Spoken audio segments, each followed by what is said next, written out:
Afternoon, everyone. My name is Svejnar. I'm professor here at Columbia and also director of the Center on Global Economic Governance. I have the privilege to host today's panel discussion.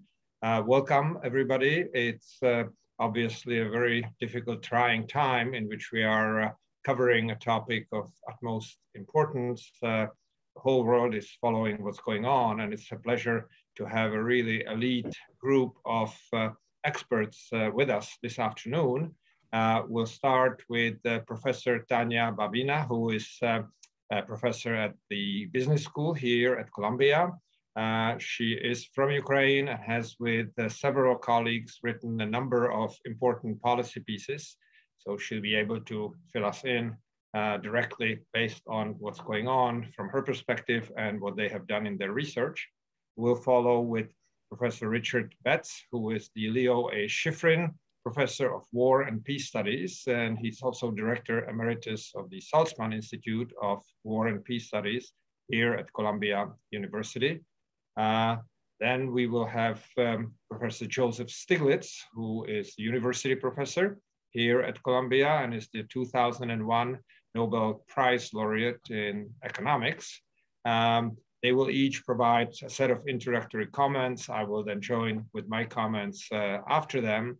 We'll allow for a set of reactions among the panelists, and we'll open the floor for Q&A, and you'll be able to provide questions in the Q&A box. So there won't be chatting, but you can provide the questions and we will have the panelists answer. So the topic, of course, is the Russian invasion of Ukraine, the war in Ukraine, and what are, in fact, what's going on, what are the implications, and what are the effects, focusing on the political, economic aspects. So Tania, if we can ask you, could you start?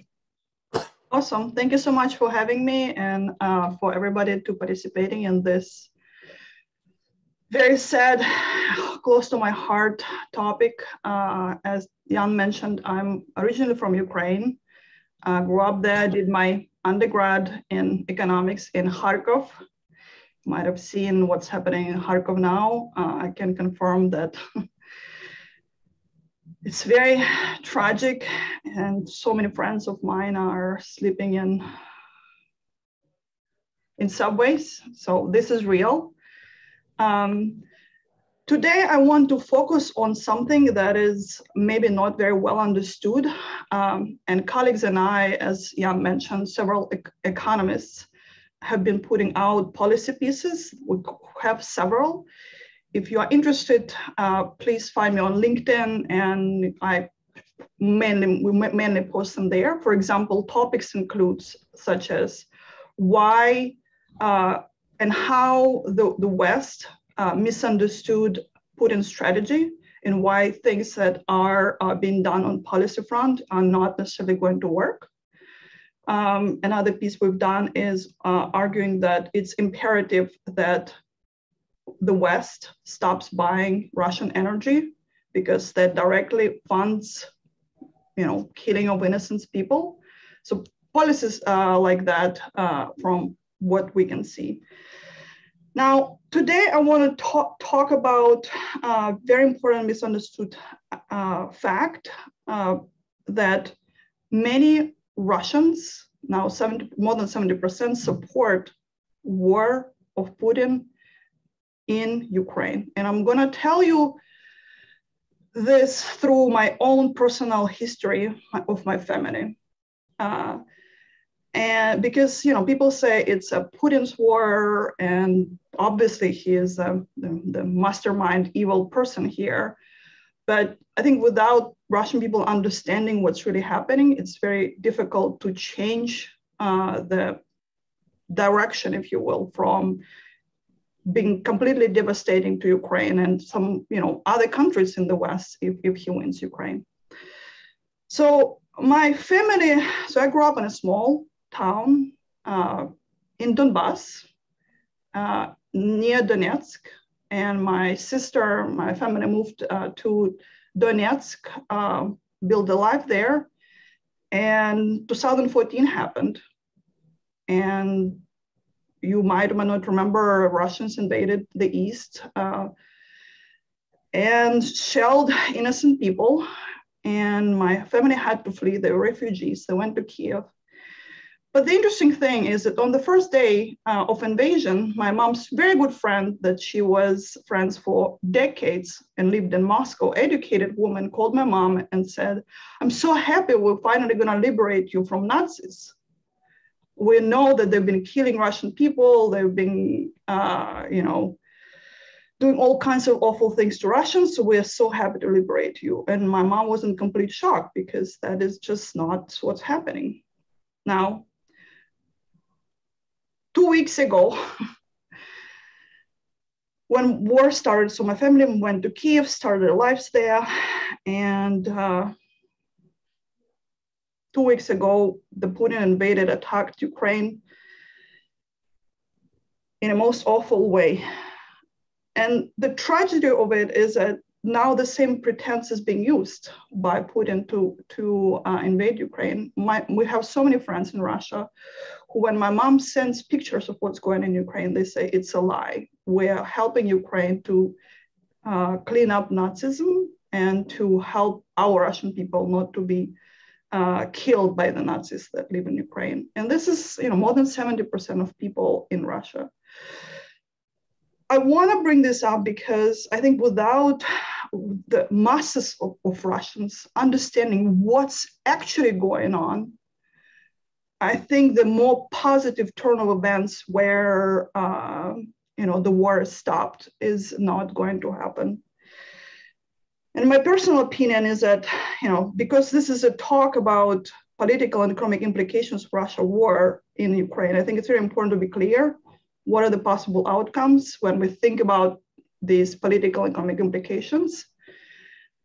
I'm very sadly, I think if NATO does not help Ukraine with no-fly zone and or direct military assistance, I think the most unfortunate outcome is that Putin will over Ukraine. I have friends all over Belarus, Syria, etc. It's just going to be continued bloodbath until he will achieve his goal, which is, rebuilding USSR and its dominance in the region. So I think unless there is direct assistance to Ukraine, he's going to take over Ukraine. He's going to do the same book he does everywhere, kills off all supporters of pro-Western, to be European country, to be democratic country, puts military regime, and has a launch pad to attack other Eastern European countries. He was pretty clear about this. It's just, I think the West did not understand his true intentions. So on this note, I'm just gonna pass the baton to all of you. I think it's just very important to be clear about the assumptions that I guess policymakers are making when thinking about what the potential outcomes are of different policies. And I think Putin is just not going to start with Ukraine, and I think it's important to realize what the ambitions and the objectives really are. We should not think of him as a rational economic agent. We should think of him as a man who is power hungry and who is very proud and who wants just to,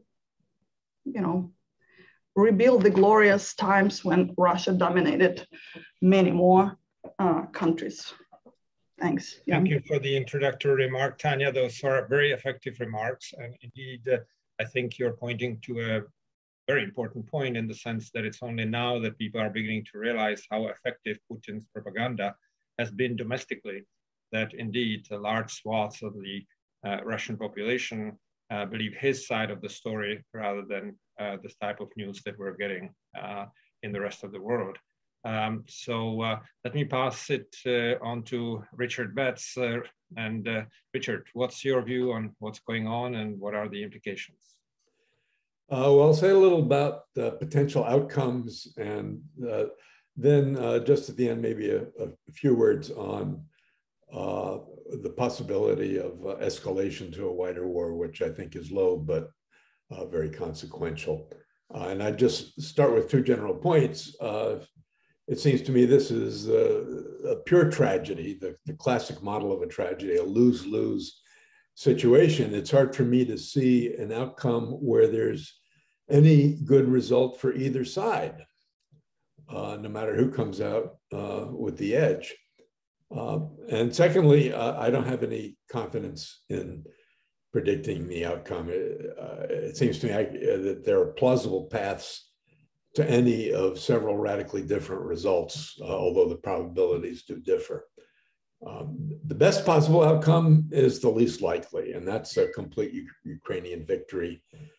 That is a return to the status quo ante, maybe not including Russian retreat from Crimea or Donbass.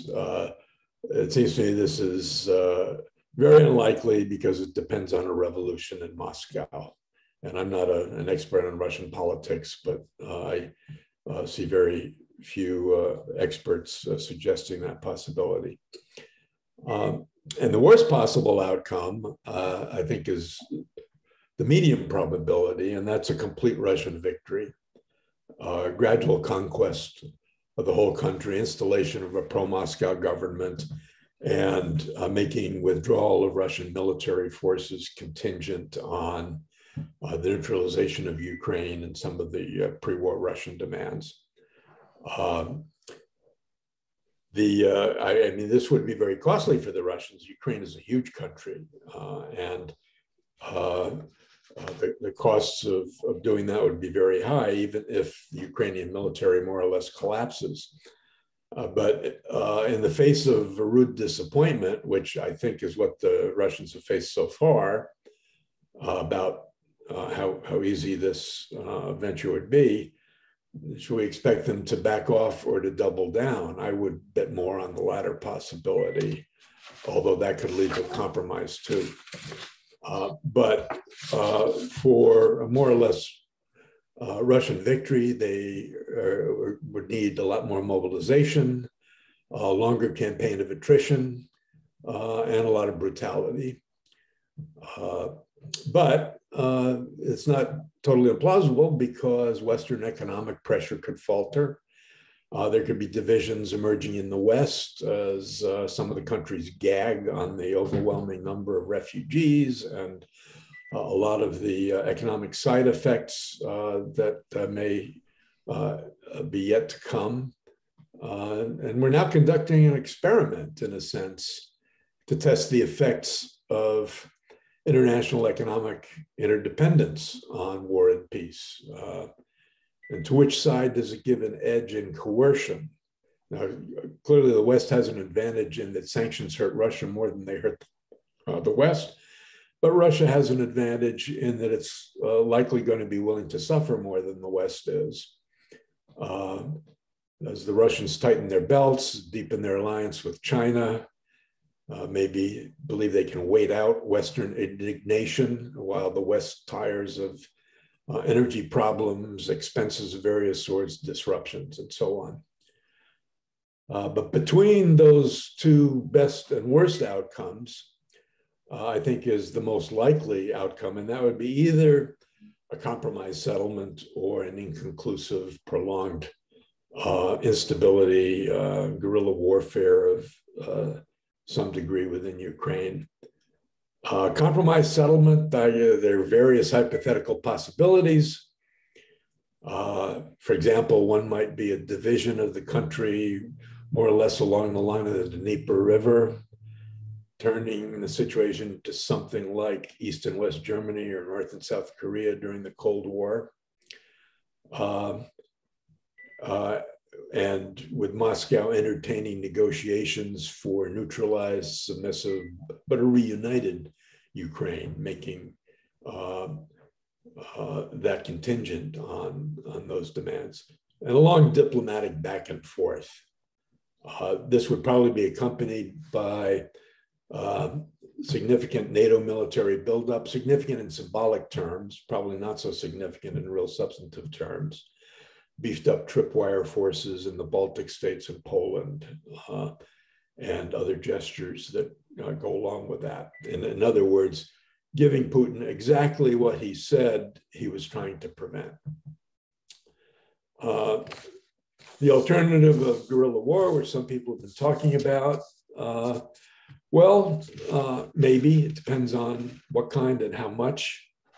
Will the Russians tolerate it, or will they crush it with brute force? Can they do so? Can they depopulate the relevant parts of the countryside? Can they effectively treat Ukraine like they treated Chechnya? I'm not sure. That depends on a lot of specific expertise that I don't have about the country. Now, Ukraine, of course, is not Afghanistan. It's far more important to Moscow, though, than Afghanistan was before they withdrew at the end of the Cold War. And it's far more important to the Russians than Afghanistan was to Americans. Issues I'm not really expert on and don't have a great sense of is how permissive the conditions are within the country for an insurgency to thrive. The terrain, the ingress routes for supplies, and so on. Last things I would say are about the danger of escalation. That is a war between NATO and Russia resulting from this. I think the odds of that are very low, but they are not trivial. And when it comes to the consequences of that, even very low odds warrant worry. I'd start by saying one thing. There have been proposals for a no-fly zone, and a document that was distributed before this seminar. I have to say, I think that proposal is dangerously wrong, and it would amount to NATO initiating war with Moscow. I think it's absolutely foolhardy to believe that the Russians would accept a no-fly zone and stand down and say, oh, because NATO says we can't use our aircraft, we'll, of course, do what NATO says. And then if NATO doesn't enforce the no-fly zone, shows it was a bluff, that damages NATO credibility, not only about Ukraine, but about other wider issues in the NATO project, the credibility of the defense of the new members, especially the Baltic states, which is the biggest issue on the agenda of potential crises. And it weakens the credibility of NATO altogether by making its military promises look empty. And if the no-fly zone is enforced, that is war. No-fly zone means you'll shoot down Russian planes, and that's war. I believe the only thing worse than NATO having declared that it would eventually admit Ukraine was not then doing it right away instead of waiting, which left an incentive to Putin for preventive war in the window period. And that's what we've gotten. How might escalation occur? It's not likely because both sides, I think, realize the stakes and the risks, but there's always the danger of the accident and the miscalculation. If there is, for example, prolonged Ukrainian resistance and or Western support of insurgents in Ukraine, and the Russians decide on maximal interdiction of supplies to the insurgents, that raises a question. I'm not sure, does the present generation in Moscow understand, remember, and accept the precedents of outside support for insurgencies, as the Russians and Chinese supported the Viet Cong and North Vietnamese against the Saigon government and the Americans in Vietnam, or as the Americans supported the Mujahideen in Afghanistan against the Soviets. If they do, well, then maybe no problem in that sense. But the temptation to interdict Western supplies with operations right up to the Polish border could be likely to lead to accidental spillover. And this, by the way, happened numerous times in the wars in Korea and Vietnam. And secondly, we don't yet know what the contours and results of an unlimited cyber war would be. And that is much more likely than direct combat, so-called kinetic warfare between the two sides. And you could start with tit-for-tat exchanges, which might generate irresistible opportunities to score effects and to increase the operations, maybe spilling over into physical destruction or severe disruptions of electrical supplies and things of that sort, which could then lurch into kinetic retaliation. So I don't think any of that is probable, but it's not infinitesimally probable. And I think both sides are going to be alert to managing that problem. Thank you, Richard. That was very, very clear. Very unfortunately, the options, as you pointed out, are not very, very good either way, whichever way it goes. So could we ask you to step in and provide the economic or political economy global perspective? Sure. I have just a few comments. First, a big question's already been raised is the likely effectiveness of sanctions and how far will we go, should we go? Sanctions have a mixed record. They have worked sometimes.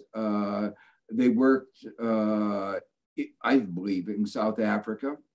The conditions for them working here, I think, are particularly favorable. What are some of the conditions? Well, having universality, that everybody is applying them. There's a big question about China, and I'll come back and mention that at the end, but almost the entire world is joining in the sanctions, and that obviously increases the likelihood of success. Secondly, the vulnerability of Russia.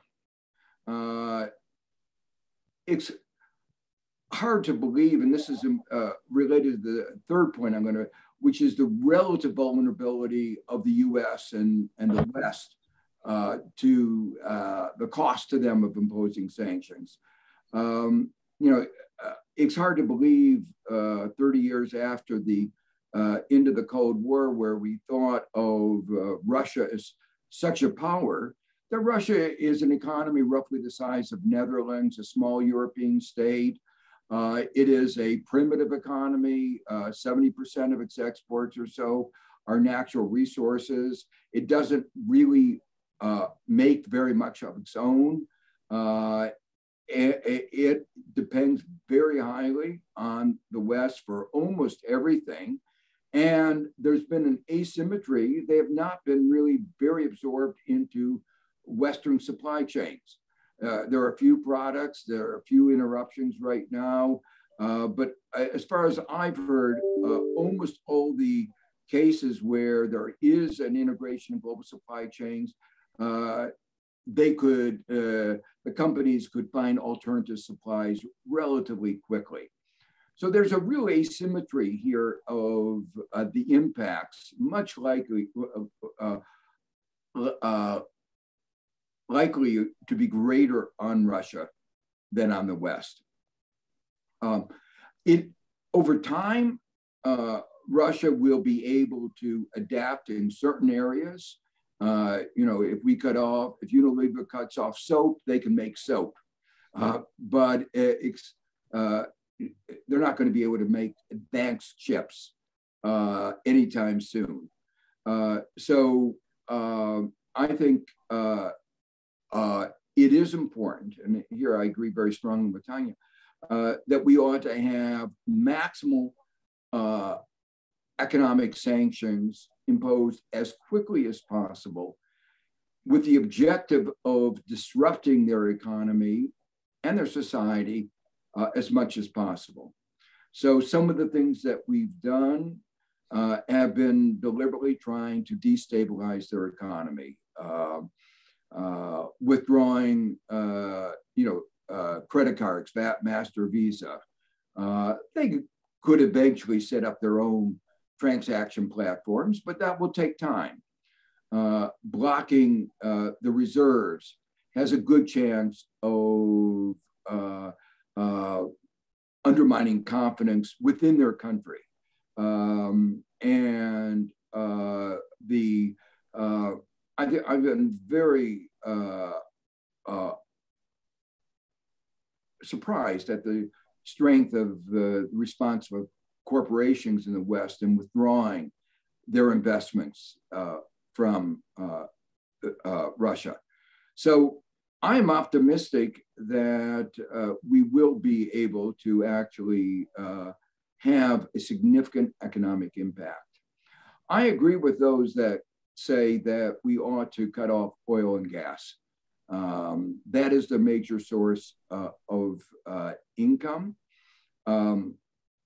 The income, of course, is only valuable if you can buy things with it. And so to the extent that we successfully impose an embargo in selling things,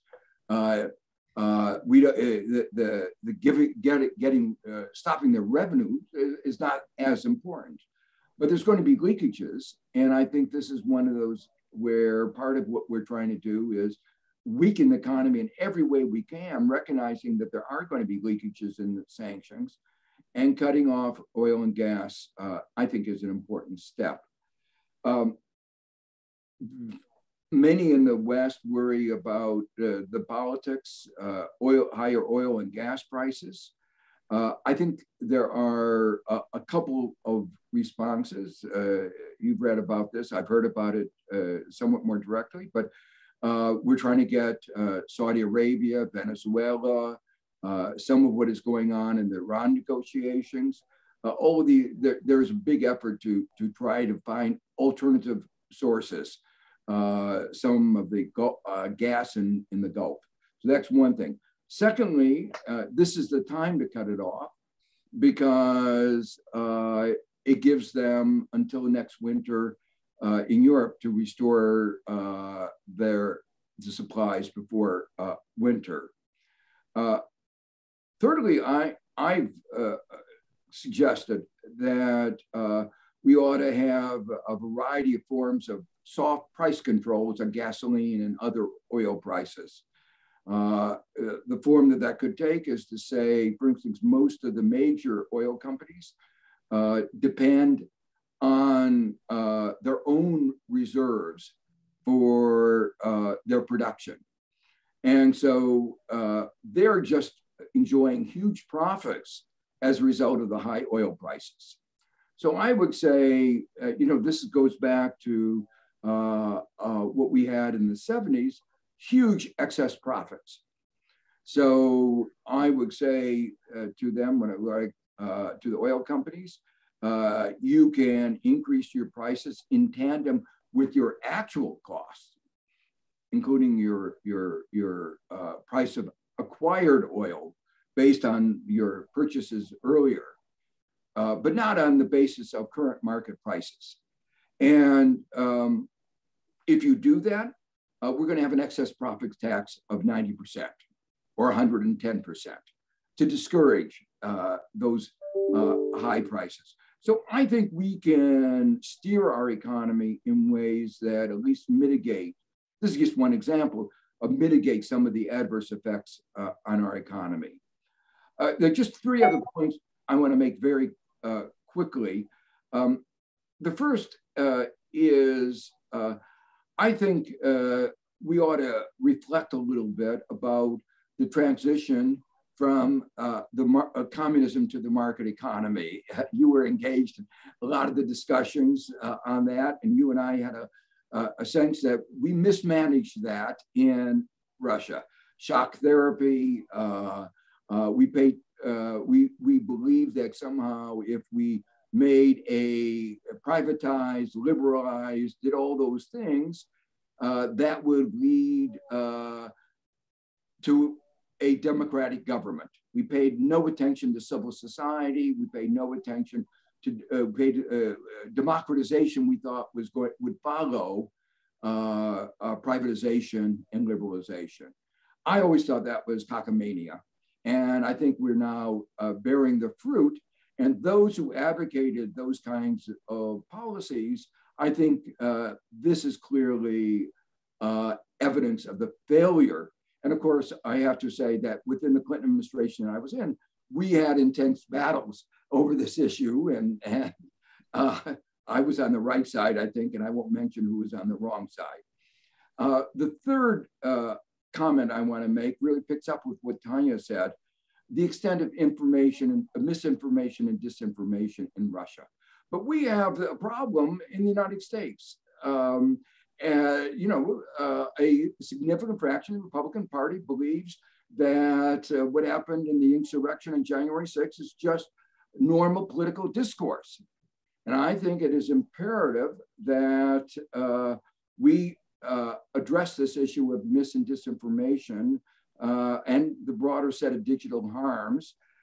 Europe is beginning to do that with the DSA, the Digital Services Act. We are well behind in that discussion. Finally, let me say, I think this is the beginning of a new Cold War. We ought to be clear about this. This is the end of a naive kind of globalization. It was framed before this, and it will be particularly accelerated, I think, depending on the actions that China takes.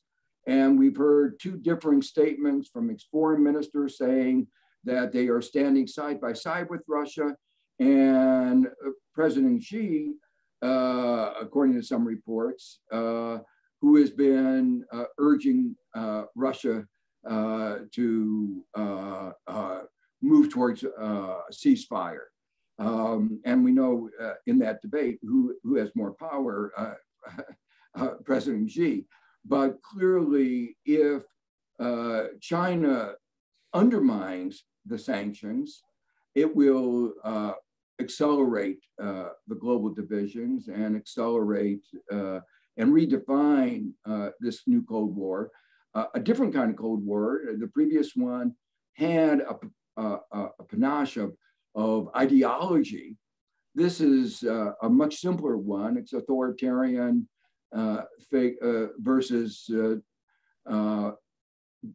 what we think of as democracies, although we recognize that our democracies themselves have, some of our democracies have their problems. Thank you, Joe. This was excellent. I think we have a really very good start here from different points of view. Let me just add a few points that came to mind as I've been listening to you. With full disclosure, I came to the United States as a result of the Soviet invasion of Czechoslovakia, so I have had some experience with this. I studied, as Joe mentioned, both the transition, and we both discussed those things very much. I also studied the previous regime, the centrally planned communist economy. I think that Putin's goals are rational in the sense that I think he really is trying to rebuild the empire that existed before, reached its largest days under the Soviet regime. And he's basically willing to, as he's showing, willing to do almost anything.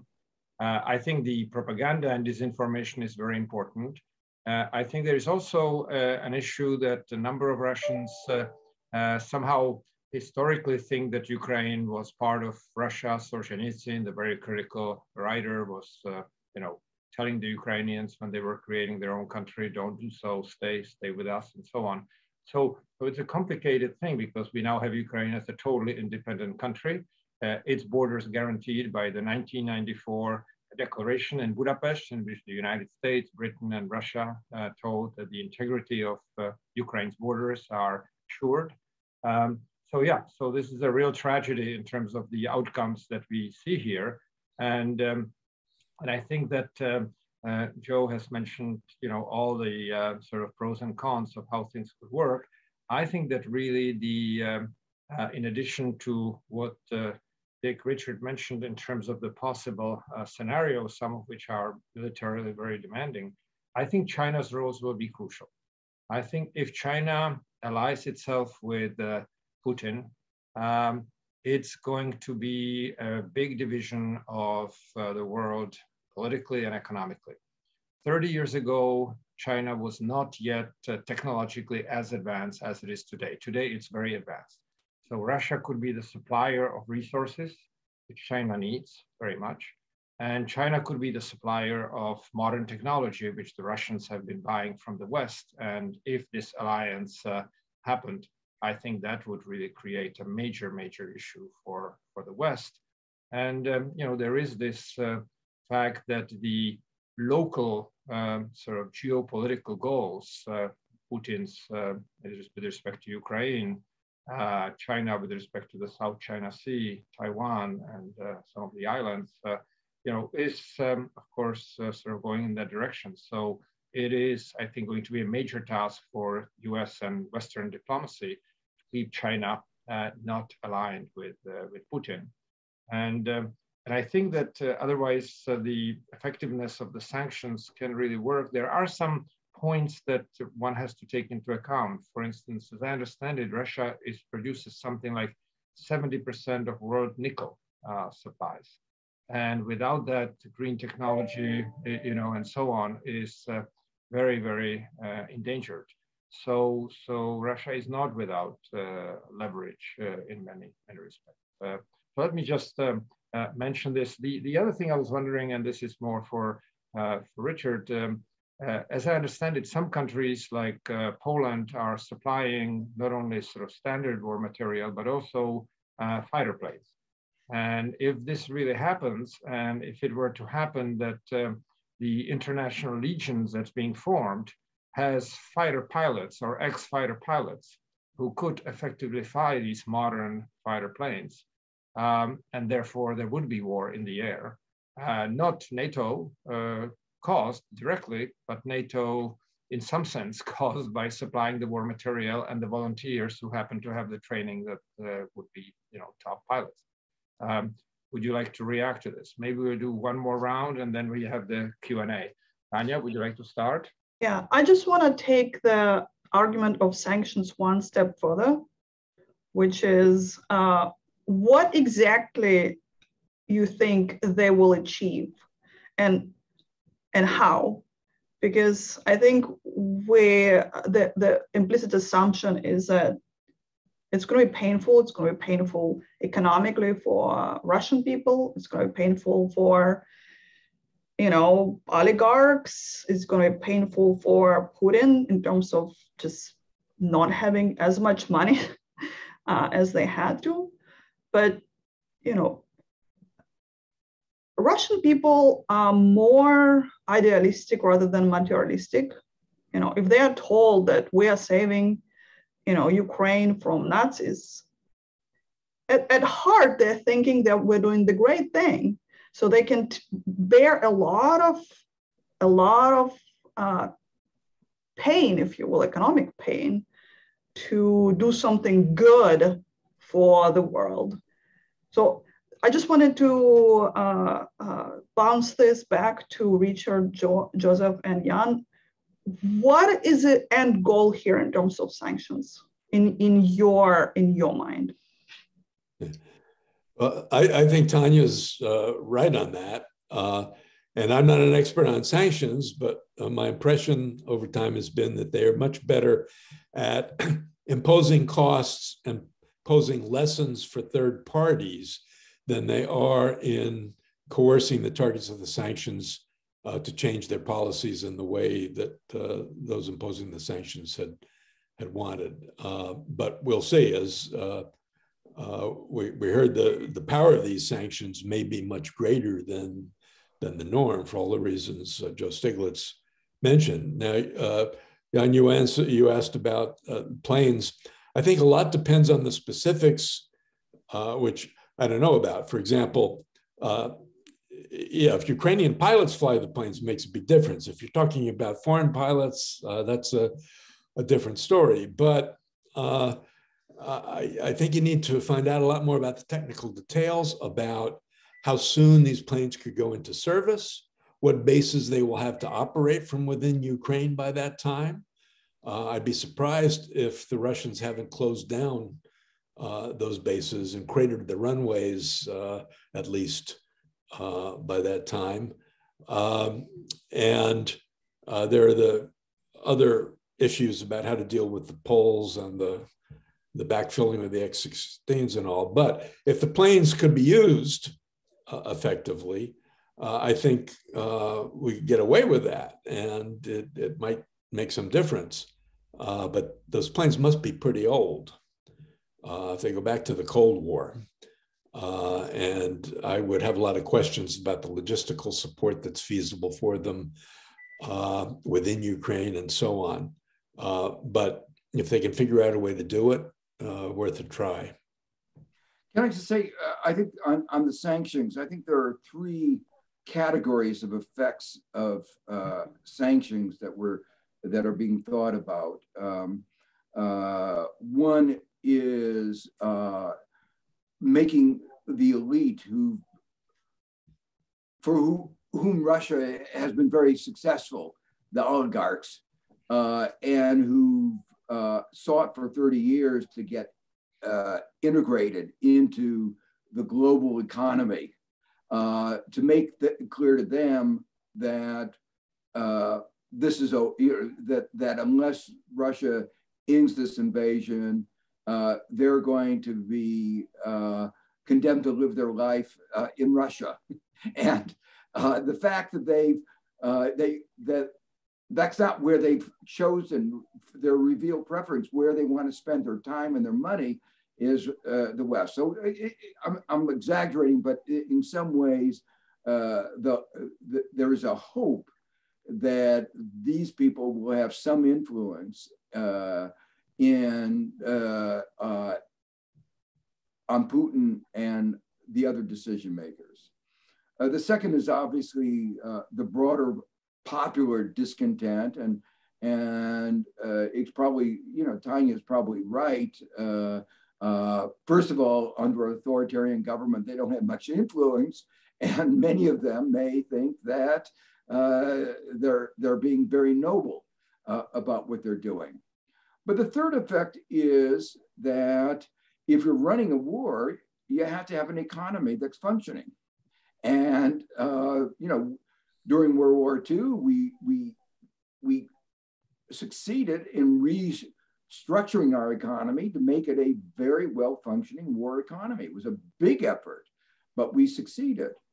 But it is not clear that Russia could become a successful war economy if the sanctions are effective, because there are so many dimensions in which their whole economy is dependent on goods from the West. They have deindustrialized. As I said, I began my remark by saying it's a small economy. And if you excluded the natural resources, it is a shrinking, it's an economy that's not done very well over the last 30 years. So I think the hope is that the combination of financial market disruption, which would be difficult for any country, let alone not a well-managed, and the disturbances to their inputs, to their supply chains, would be so hard for them to manage, given their economic disorganization and corruption, that it will be more difficult for them to continue the war. Yeah, I agree with you, Joe. My reading of the economic situation is that Russia alone, under the burden of effective sanctions, including being excluded from the financial transaction system and so on and so forth, is going to have very, very hard time, a very hard time. I also agree with Tania, though, that the Russian people have withstood incredible hardships over the centuries, including recent times. So those will be the two forces that will basically go against each other, and it's hard to predict which way it will go. We've had some questions. Let me bring them in. There were people who are saying, Russia and China together, Russia and Ukraine together account for a very large proportion of the world market of wheat, for instance. What would be the effect in terms of that market being very much affected? That was one question. The other one was relating to cryptocurrencies and so on. And Russia somehow managed to get around some of the embargoes and sanctions by using the crypto approach. Anybody would like to tackle those? Well, let me make a couple comments on both. First of all, I've been a big critic of cryptocurrencies. Many of us have worked for 30, 40 years to create a more transparent financial markets, and to see that work undermined by cryptocurrencies is obviously disturbing. But I think regulators, including in the United States, Gary Gensler, Central Bank in China, have begun to already realize the dangers of the cryptocurrencies. And we have the tools to shut down the cryptocurrencies, because the cryptocurrencies have to be, in the end, converted into real currencies and to real goods and services. And at that interface, regulation can shut them down. And I think the capacity to do it quickly is there. And I think the willingness to do it quickly will probably be there if it's seen as circumventing the sanctions. On wheat, I haven't looked at the data, but when people talk about the trade in wheat, trade is a small fraction of the total production. I mean, we produce enormous amount of wheat in the United States. Most of it is internal. So, and wheat is only one of several grains. So yes, there will be an effect. Price will probably go up. But this is not a question of a food shortage in any sense. Okay, so maybe a follow-up question that would follow from that is, to what extent will major increases in prices, which may occur in the rest of the world and in the Western democracies, coupled with, as was mentioned, a potentially huge flow of refugees. And right now, the sentiment is enormously in favor of the refugees. Everybody's helping, but obviously to absorb a large wave of people who migrate, are forced to migrate, will be difficult. Will the Western countries have issues, problems, actually continuing the pressure that they have so shrewdly and effectively put in place in the short run? That's a domestic political question, obviously. Yeah, Richard, Richard, you're the closest. I'll let Richard talk first, and then I'll give my comments from my observation in Washington. Well, I don't really have any unique insight on that. I think one potential problem is that, to whatever extent perceived worsening economic situation in this country, whether inflation, higher gas prices, or whatever, is linked to any of these initiatives, it's uncertain how it will play politically. But probably on balance, any worsening economic situation is going to hurt the Biden administration and raise the fortunes of Republicans, which are already looking pretty good at the moment. And that in itself might make the administration a little antsy or delicate in how it proceeds over a longer period in the next 2 to 3 years. But that's pretty vague worry. So let me make 2 comments. One, I think the domestic political situation in the United States actually, in the short run, will militate for maintaining strong sanctions. And we've seen that in the Biden administration doing the right thing on the oil and sanction. The latest reports are that we will not import Russian oil, and that we will be supporting those efforts of those in Europe not to buy oil and gas. And over the weekend, discussions were whether they would do that. And I think one of the reasons the administration agreed to do it was being put under pressure, bipartisan pressure in Congress, including from the Republicans, who say if you don't do that, you're being soft on Russia. And politically, Biden needs to show his strength on Russia. So it's obviously going to be a tense thing between the inflation and this being tough. But I think at least for a while, being tough is, we'll have to see how it all plays out on the battlefield as well. But I think right now it's going to be on that side.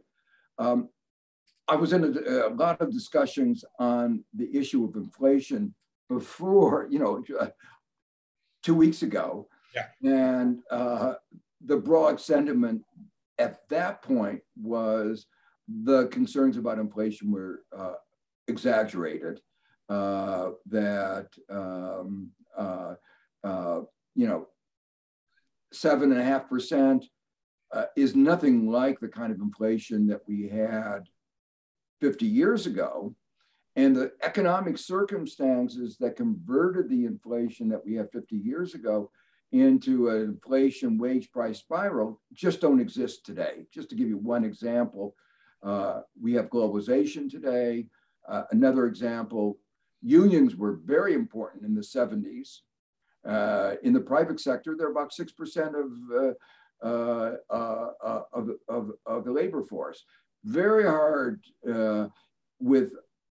to get that kind of wage price spiral based on expectations to go when you don't have, when you have weak labor market institutions. There are a lot of other factors, but the market at that point did not expect the inflation to be persistent. Now we're in a new ball game, but certainly I think particularly if they do things like what I just suggested, an excess profits tax with the revenues used to soften the impact of inflation on lower and middle income individuals. Again, another thing that I've been suggesting. I think one can soften some of the adverse political effects of inflation.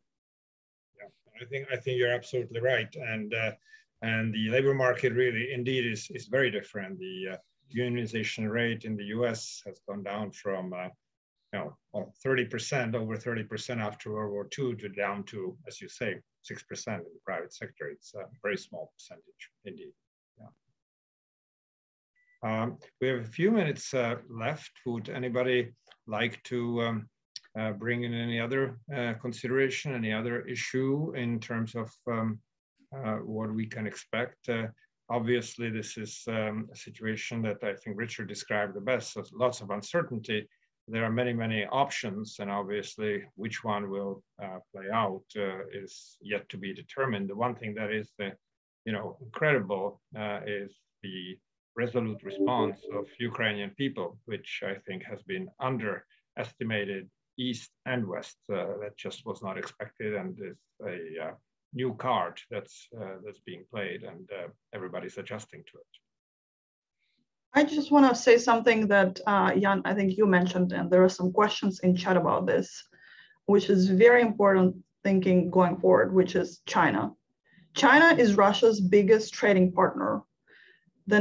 It exports $50 billion of stuff, mostly just said it's natural resources. But the next biggest partner is the Netherlands. It's half of that, right? So, and China seems to be not in disagreement with Russia. And actually, a colleague of I had an idea of maybe how to help disinformation campaign and provide some suggestions to Russians. Okay, go and read credible sources if the West is all about the lies. And we checked the press coverage of Ukraine of the war in Ukraine, and it's not there. This is now Chinese coverage, right? Chinese coverage of the war, yes. It does not talk about at all that, you know, the Russians are the ones who attack, the Russians who are kill civilians, even those who are trying to evacuate. So thinking about, I think this is going to become very, very challenging going forward, because if Russia cannot buy stuff from the West, Russia will buy stuff from China. So it will make China even more important in the world stage. I don't have an answer to it, but I think it's, and somebody else mentioned in chat that what leverage does the US have over Russia? It's not clear that it does. Over China, you mean? Yes, over China, yes. So I don't know if you have any follow-up questions, thoughts on this.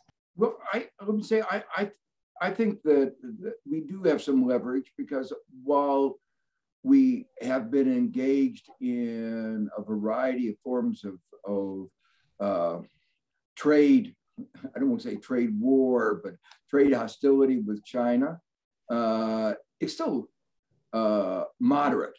We are very intertwined, but it could heat up. And I think it would probably be a good idea if we made it very clear that if there's broader circumvention of the sanctions, of the effectiveness of the sanctions through China, that is to say, if China increases its exports, we will view that as undermining the basic rule, international rule of law, as adopted overwhelmingly by the UN and the principles of the UN, and that will be grounds for our taking stronger measures against China. And I don't think China wants that. So, you know, it's soft leverage, but I don't think China and the elites in China would want that. And so giving that message, I think, is important. Mm-hmm. Richard? No, I agree. I think China will naturally try to play both sides of the street if it can, but it will be hard to do that. By the same token, a situation in which, in some sense or other, the United States is in a highly adversarial economic relationship with both Russia and China at the same time, you know, can pose non-trivial costs to our side as well, which may be written off as bearable because we're doing the right thing. But I think that remains to be seen, especially how the effects are portrayed as in the domestic political debate. And over time, if it's a prolonged situation, the consensus for bearing costs to do the right thing could easily fray. All right. I think we're coming to an end of a very fruitful and interesting discussion. Let me thank you all for participating as panelists. Let me thank all the attendees who've been listening to us and posing questions. Obviously, the situation is in a state of flux, and we will have more of the discussions as events unfold. And let's just hope that they are unfolding in the more positive scenarios that have been mentioned rather than the negative ones. So thank you. Thank you very much.